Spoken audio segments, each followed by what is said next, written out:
Bien, ¿quién sigue tú? Gracias, presidente. Buenos días. Dalila Escobar de Proceso. Preguntarle algunos aspectos sobre el tema de la designación de la ministra presidente Norma Lucía Piña. Acá usted mencionar que, bueno, pues algunos o varios, también ayer lo mencionaba, de los ministros han votado en contra de algunas de las políticas que ha buscado implementar su gobierno. ¿Cómo observa que será hacia adelante esta relación con el Poder Judicial ahora con este nombramiento? También a la luz de lo que usted ha mencionado que es necesario sobre este tema de la reforma, cuando sabemos que están pendientes algunos temas, por ejemplo, de la Guardia Nacional, y que podría llegar el asunto en materia electoral.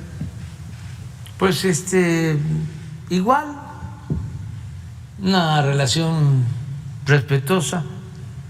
Afortunadamente,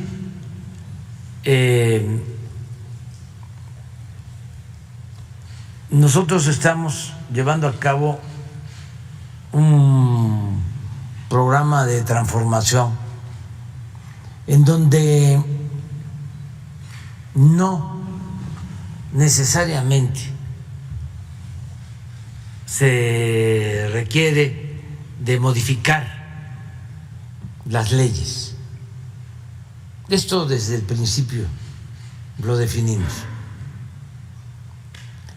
Cada vez que hay una transformación, hay una nueva constitución.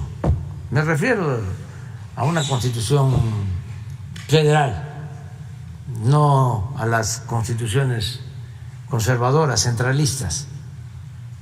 Después de la independencia se elabora la Constitución de 1824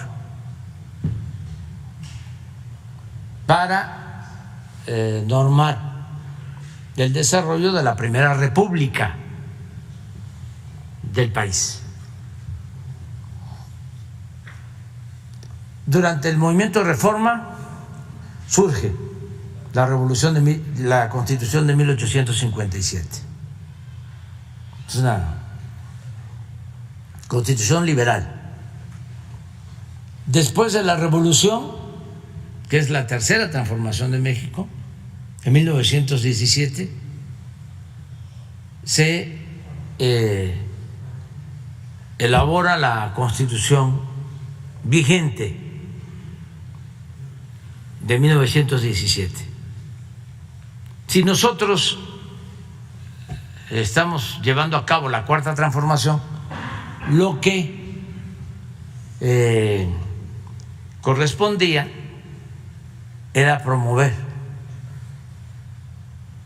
un constituyente para elaborar una nueva ley de leyes, una nueva constitución.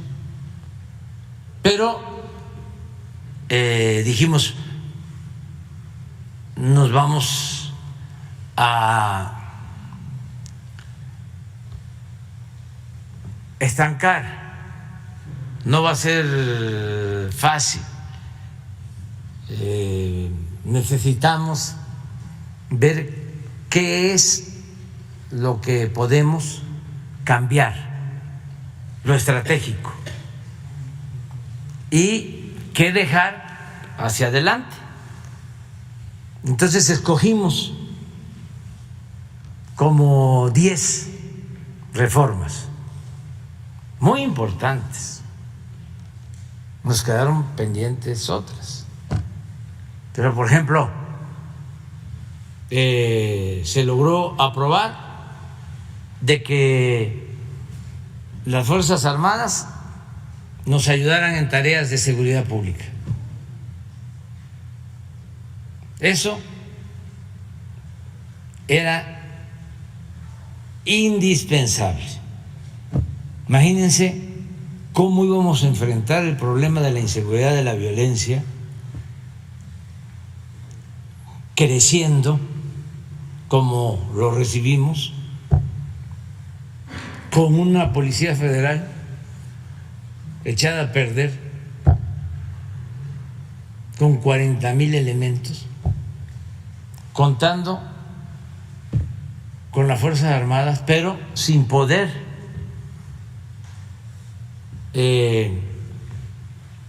utilizarlas en lo que más le importa a la gente, la seguridad pública.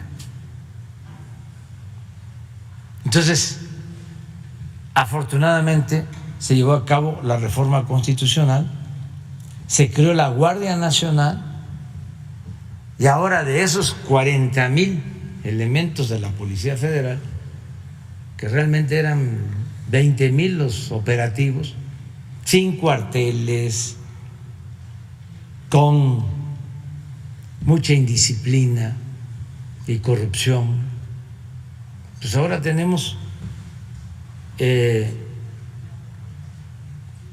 una Guardia Nacional con 123,000 elementos. ¿Y cuántos cuarteles? Son 594 al final de este año. 594 vamos a tener a finales del gobierno, pero hasta ahora construidos son 250. ¿Quién es el campo? Pero además trabajando juntos. Antier que hubo motín en Ciudad Juárez, si no es por la Guardia Nacional, por la defensa, ¿cómo se enfrenta?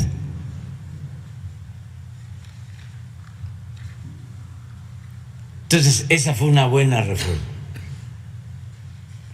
importante, clave. La segunda que yo considero muy importante, la revocación del mandato, que ya se llevó a cabo, ya está el precedente, para que si el presidente es electo por 6 años, pero a la mitad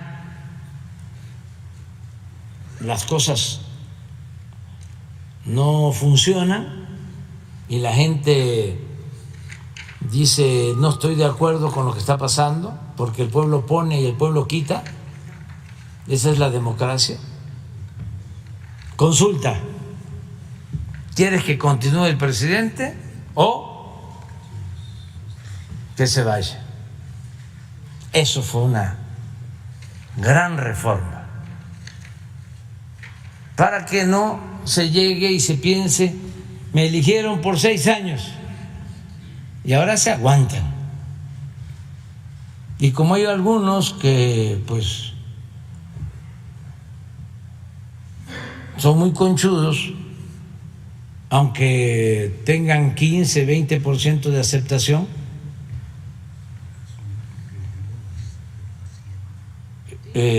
popular, ahí se quedan, porque lo que contaba antes era nada más la democracia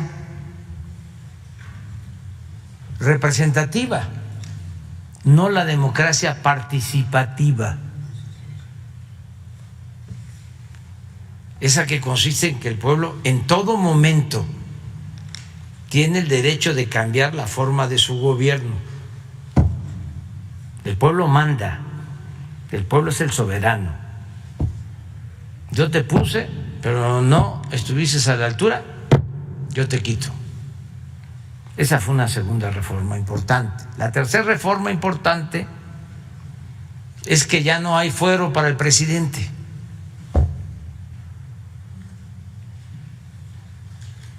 Llevaba como siglo y medio que al presidente solo se le podía juzgar por traición a la patria.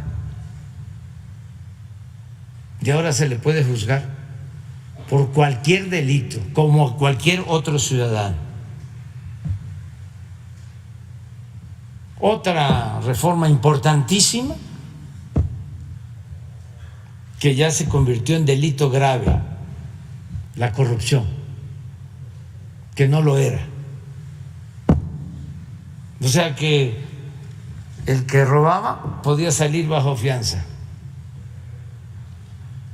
Yo les he dado a conocer, nada más que no sale en los periódicos, de que cuando gobernó Salinas modificó el Código Penal para que la corrupción no se considerara como delito grave. Y ahora sí, es delito grave. También considerado como delito grave y además con prisión preventiva los delitos fiscales, pero esa reforma la modificaron en la Suprema Corte de Justicia, y ahí la maestra, la abogada Peña, votó para que se quitara, y así otros, pero digo, yo no estoy aquí para hacerle ningún cuestionamiento. También votaron para que no se aplicara el artículo 127 y que nadie ganara más que el presidente de la República. Eso también, con amparos, lo echaron para atrás y siguen ganando un ministro pues 3 veces más que lo que gana el presidente.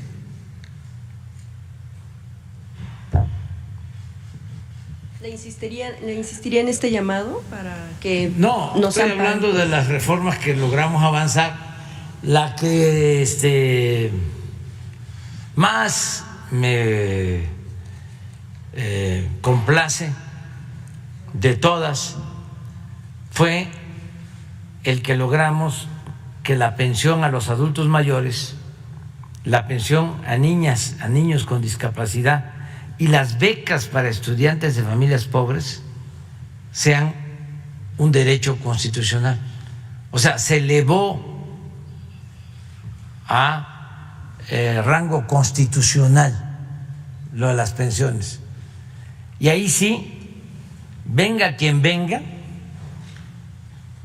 esté quien esté, no van a poder dejar de entregar las pensiones a los adultos mayores. Y además, algo también importantísimo, porque puede estar el enunciado como un principio en la Constitución, pero pueden alegar de que no hay presupuesto. Y en el caso de esta reforma se logró que en un transitorio se estableciera que año con año tenía que aumentar el presupuesto para las pensiones, para las becas de estudiantes pobres y para las personas con discapacidad. Entonces, esas son las reformas, la verdad. Lo electoral, que quedó ahí pendiente, porque la ley electoral que se aprobó, pues tiene que ver solo con cuestiones administrativas, no con el fondo, porque el bloque conservador no quiso que se redujera el número de diputados como lo estábamos proponiendo, de 500 a 300, no quiso quitar a los plurinominales, no quiso reducir el presupuesto en 10,000 millones de pesos del INE, no quiso que los consejeros del INE, en vez de que los elijan los partidos, los elija el pueblo. Pero eso ya queda pendiente. Entonces, ya la verdad, no tenemos nada que temer en cuanto a que bloquee el Poder Judicial. Si esa fuese su intención, que no creo que estén pensando en frenar la transformación, pero si fuese esa su intención, pues no pasaría absolutamente nada, porque nosotros seguimos haciendo justicia. Ayer lo decía yo, hacer justicia pues es devolverle 30,000 hectáreas a los yaquis. Hacer justicia es que todos los adultos mayores del país tengan una pensión. Hacer justicia es que tengan pensión todos los discapacitados. Hacer justicia es que se apoye a los productores del campo. Hacer justicia es que se entreguen 11 millones de becas a estudiantes pobres. Y eso lo vamos a seguir haciendo. Eso no nos los pueden impedir. Y ya cualquier decisión que tome el Poder Judicial entonces no podría retroceder nada de estas decisiones. No, que se nada, toman. absolutamente, no le corresponde. Tendrían que modificar la Constitución y eso lo tendría que hacer el bloque conservador en el Congreso. Y para eso también se requieren pues tener mayoría y no la tienen. O sea, tienen mayoría para bloquear, pero no para cambiar las leyes. Entonces, nosotros optamos por estas reformas, ya se hicieron. Una que es buenísima, de primera, que no sé cómo no se dieron cuenta o no pudieron. Los agarramos como dormidos, pero fue buenísima la reforma al artículo 28 de la Constitución para no permitir la condonación de impuestos. Esa fue clave, porque imagínense cuánto dinero se dejaba de recibir en la hacienda pública porque se condonaban los impuestos, no pagaban impuestos los potentados.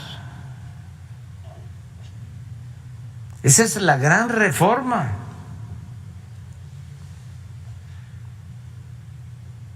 Imagínense cuánto ingresa ahora.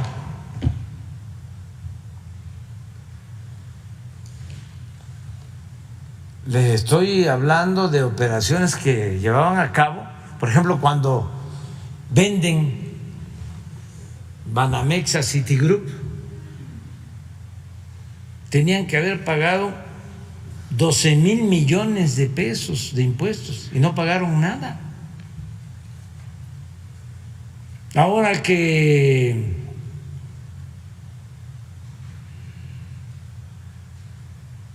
una parte de Televisa se vende a Univisión, creo que pagaron, no pones la gráfica de inversión extranjera,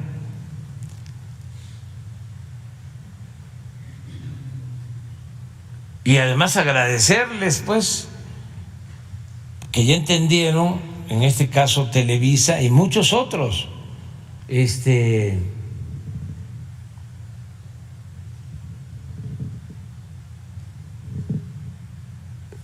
creo que como 8 o 10 mil millones de impuestos. Los Oxxo, como 12,000 millones.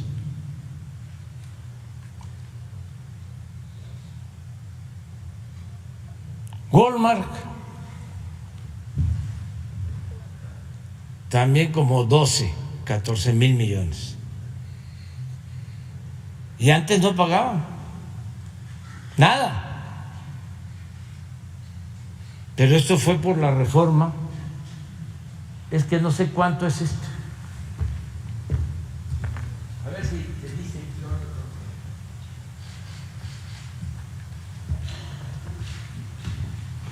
Acaban de vender una planta Bimbo.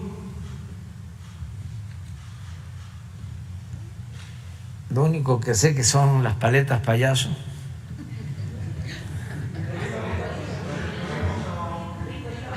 Ricolino, sí.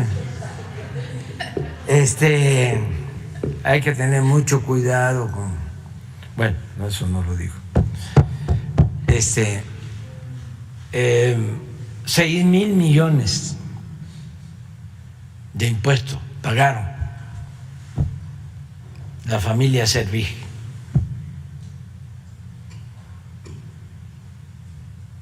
Un poquito más de 6,000 por esa planta. Pues por eso no tenemos que aumentar impuestos, ni hay gasolinazos, ni tenemos que endeudar al país. Eso sí, los tiene un poquito enojados, pero cosa nada. Presidente. Algunos, ¿no? Algunos. Porque no es el que no pagaran impuestos, es que vivían, además, en un mundo de hipocresías, hablando de que el problema del país era que los vendedores ambulantes no pagaban impuestos, que los que se dedicaban a la economía informal no pagaban impuestos. ¿Cómo mintieron con eso? Era una cantaleta. El problema de México es que es muy baja su recaudación si se compara con Chile, si se compara con Brasil, si se compara con España, si se compara con Alemania. Es muy poco lo que se recauda, porque no se cobra impuestos a la economía informal, a la gente que se busca la vida como puede, cuando el problema era que no pagaban los grandes, los bancos, las grandes empresas. 10,000 millones. Ese era el problema. Pero a muchos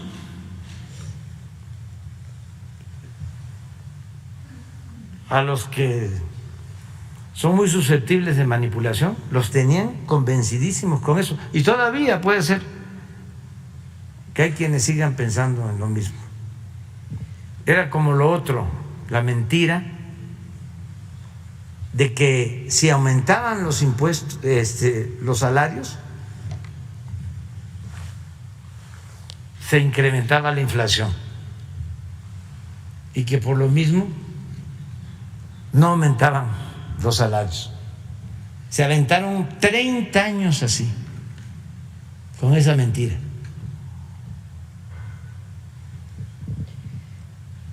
$30 años. Otra mentira, esto de un secretario de Hacienda, que si subían el precio de la gasolina no afectaba, porque la mayoría de la gente no tenía automóvil, no usaba gasolina. Una eminencia de estas. Y así muchísimas mentiras. Pero bueno, no hay problema con el Poder Judicial, es un poder autónomo, como lo es el Legislativo, como lo es la Fiscalía. Uno de los aspectos también se destacaba es que pues no se había dado tal vez una felicitación, un reconocimiento a la ministra desde ayer, saber bueno si se comunicó con ella para hacer este reconocimiento. Sí, ella me buscó, tuvo la amabilidad de comunicarse conmigo. Yo no estaba, pero tan luego me informaron, me comuniqué con ella y hablé con ella, pues felicitándola, sobre todo por ser la primera mujer en la historia presidenta de la Suprema Corte. Lo demás ya ella sabe muy bien. Además, no tenemos por qué pensar lo mismo, no solo porque representamos dos poderes que son independientes, que son autónomos, sino porque sería muy aburrida la vida